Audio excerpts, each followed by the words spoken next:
Money FM 89.3, best of weekends. The Science Center Singapore and their Young Sustainability Champion program. Joining us to unwrap what all that means and what's going on is Dr. Shabhaz Khan, who is the Director for UNESCO Asia Pacific and Judge of the Young Sustainability Champions program, and Hong Song Time Celestar, a member of Wastebusters from Nanyang Girls School, one of the teams that did very well. Dr. Khan, welcome to the show today, and hello, Celestar. Thank you very much for inviting me. It is really an honor to be with you, and your show is very successful, as I see from the Facebook. Oh, well, thank you very much. Hi, Celestar. How are you today? Hello. Thank you for inviting our group. Thank you. Well, no, it's a pleasure because I saw this come through into my inbox, and I said to Glenn, we got to have these guys on the show because Absolutely. Celestar's, well, we'll get to Celestar's achievement in a moment, but I just think the initiative, what it represents in terms of sustainability and trying to make a positive difference, just great stuff. Maybe first, Dr. Khan, you could tell us a little bit about this program, what it was about and what you was hoping to achieve. This is really a wonderful program for the young minds by the Singapore Science Center, of course. I am the Regional Director of UNESCO for Asia Pacific. We are trying to solve big problems of our time. Like, for example, there is too much plastic in our rivers and in our oceans. We are not using our water very sustainably. Our air is highly, highly polluted. So how can we actually have solutions? And those solutions have to come from science.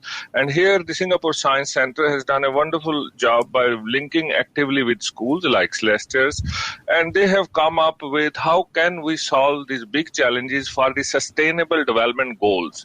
Goal number 7 about energy, goal number 11 about cities, goal number 14 about oceans, and goal number 15 about environment. And these young minds have done a wonderful job.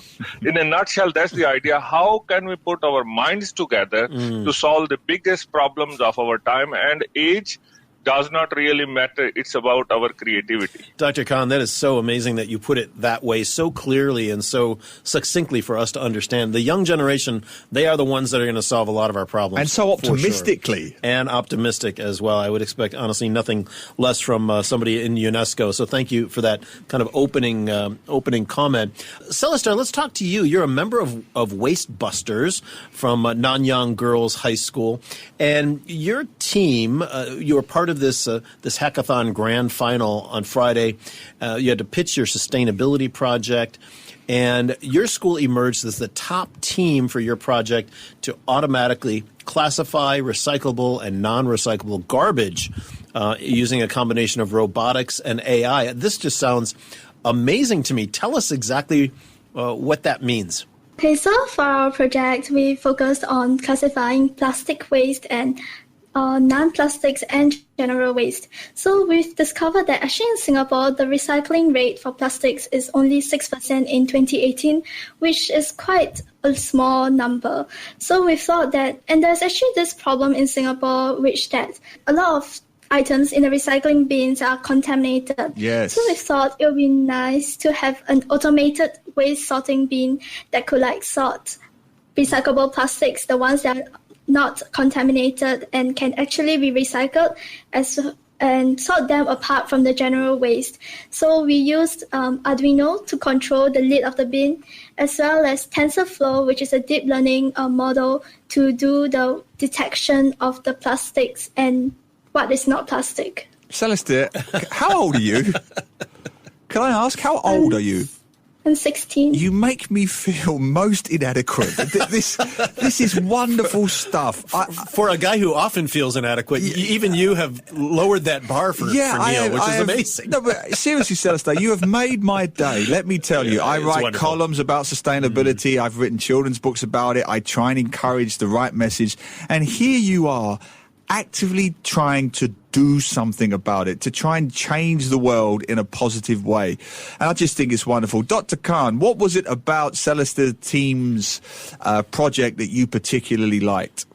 First of all, it's really the understanding of the problem. This is our biggest challenge in the world, that we are not understanding our problems properly. And sorting out different types of waste is a very big challenge. How do we get rid of the plastic out of those degradable other materials which can be treated differently? Secondly, I'm really amazed with Celestar and other colleagues from the school that they have applied a multidisciplinary approach. So one is somebody who takes a systems view, understands the problem, then someone who brings the knowledge of artificial intelligence. By the way, these are the boundaries of science. And then coming up with an idea how you will sort out using a camera, through the camera and artificial intelligence as the waste passes through.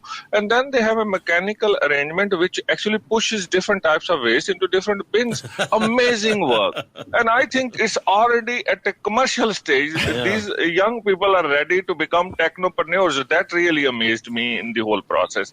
And how it can be possible, while, as I see from Celestar and other young colleagues, they were not really even familiar with these methods. So they developed their understanding so quick. It means if we put our minds together, and especially young minds together, we can make our world sustainable. That really stood out for me. Celestar, what was the process? You know, as Dr. Khan just mentioned, you didn't necessarily know everything about these tools to come up with your project, your winning project in this sustainability champion program.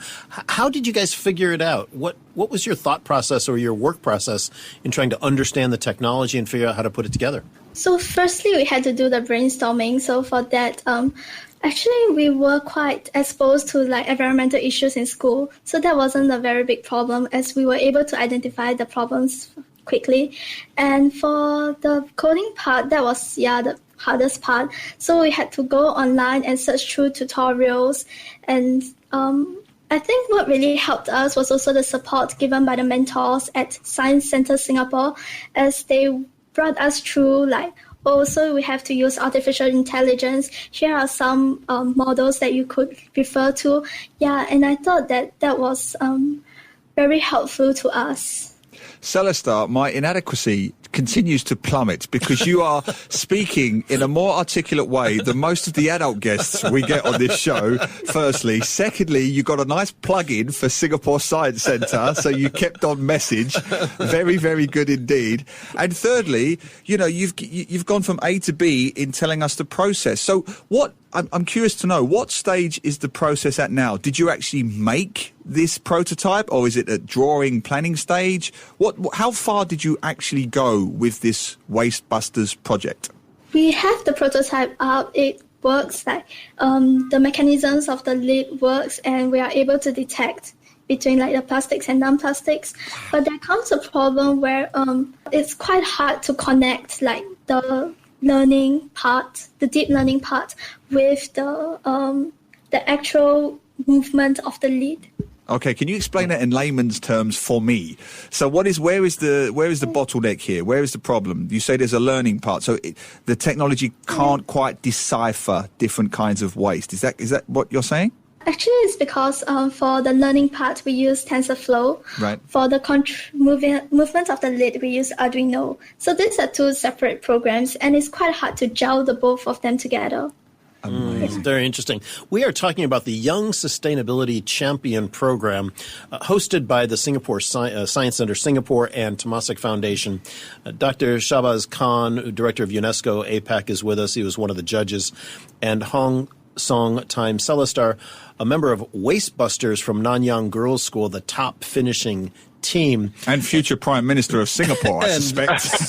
There's something going on there with Celestar, with you and your teammates. They're just amazing from Nanyang Girls High School. And Dr. Khan, if I can come back to you, what were some of the other entries that you saw that were interesting to you? Expand not just from this one great example from Celestar, but the other kids. What were they working on?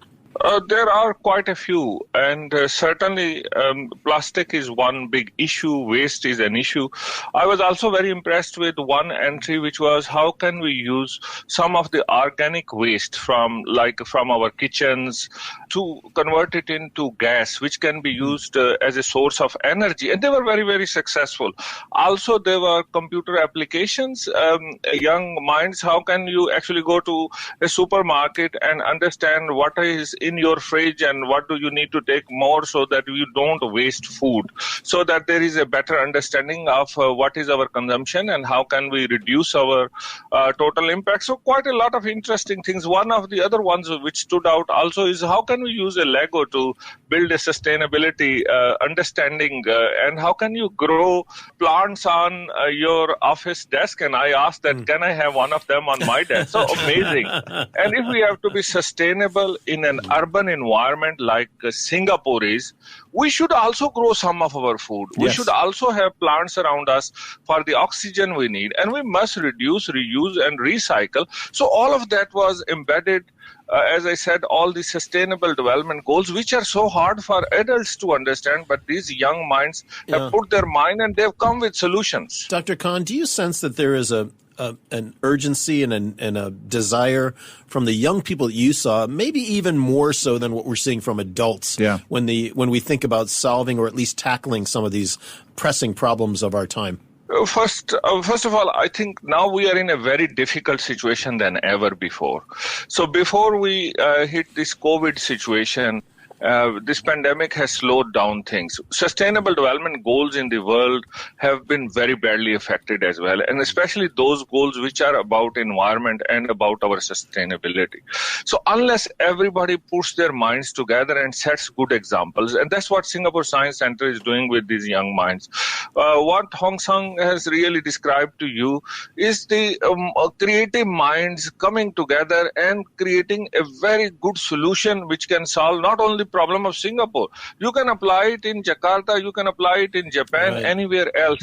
But also very importantly, how then we excite the businesses to come and help these young people? They become sustainable technopreneurs of today and tomorrow. So I think this is the way we will solve the global big issues step by step, and that's where the role of young minds is super important. Dr. Khan, one of the interesting things that stands out to me is Celestar's wonderful project is really due to the elephant in the room, which is me and you and Glenn and our generation and the generations above us who are not doing what her technology will end up doing for us, which is separating the trash from the recycled, the contaminated from the uncontaminated. We have known about this for some time. Let's be very frank now. And yet we're still not doing it in those blue dustbins of Singapore and elsewhere in the region. So what are we really talking about here, Dr. Khan? Is it a generational gap here in terms of knowledge, awareness, understanding, acceptance? And what can we do about that generational gap? There is a big generational gap, and also there are big social inequalities in any society where we live. So that's where we have to use our schools, our young people to bring this understanding. Let's say when Hong Song is doing all this, she goes back to her family, describes this project, the family talks to other families. You are going to change society by start thinking about these issues very differently. Plastic use is still increasing in the world. We are not separating it. Plastic is very difficult to get rid of. Our oceans are polluted, our rivers are polluted. So how can we solve these problems? First is we must stop throwing plastic to the wrong places. We should reduce our use. We must recycle. And that's where this sorting out concept is very, very important. It takes a little bit of extra effort, and that extra effort is change our minds that this is not good for the environment. And we must go towards those methods of packaging which can be easily biodegradable. Until then, we must continue to segregate. What Hong Song has described to us, this part of mechanical side not working with artificial intelligence, that's actually a challenge now. This can lead for Hong Song and for others to do a master and PhD project, which can actually change the way even universities are being run, change the way we are doing our research. And very importantly, as you said before, Hong Song can be our next Prime Minister of Singapore. Why not? We need leadership like this one. Absolutely. Celestar, on that point that we touched on with Dr. Khan, the generational gap, what have you experienced with your own family, your own relatives? I'm not expecting you to pick on individual parents or whatever, but when you've explained this project to your family, to your aunties and uncles, and you've explained why it's necessary, what kind of responses do you get from the older generations? I feel like, there is a lack of awareness in the older generation. Maybe because our youth, we have more resources and more access to information. So we realize that there is this problem. So, for example, when I told my parents about this, they thought that, so we have such a problem in Singapore. They didn't realize that, there is this problem. So maybe that's the point, because that's not what they are very concerned about in Singapore. And how do you feel about that, Celestar? Because it's not a new problem. It's been in the public domain. It's been in the media. It's been it's been on the curriculum of MOE schools for at least a decade, maybe more. And yet, as you say, there's still a gap of knowledge there. How do you feel about that? Or what can we do about it?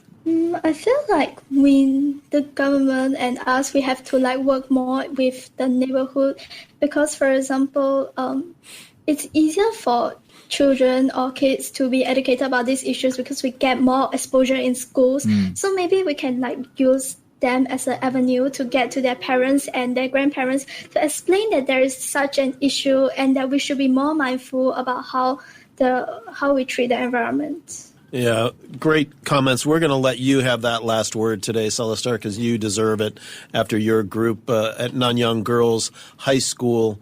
Your team called Wastebusters. Great name, by the way. Exactly. Great name, Wastebusters. With the top prize at the Young Sustainability Champion Program by the Science Centre Singapore and Temasek Foundation. By the way, I just want to mention that there were 4,000 different participants from ages 13 to 17 years old across 50 schools in Singapore. Right? A cause for hope. Calls for hope, all working to develop sustainable solutions in line with the United Nations Sustainable Development Goals. Our thanks today to you, Hong Song Time Celestar, and also Dr. Shabhaz Khan, Director of UNESCO APAC. Really appreciate not only your time in explaining it to us today, but for having this program and giving us hope that our young minds are going to help solve our problems. Thank you so much to both of you. Thank you, Neil and Glenn. Have a wonderful day.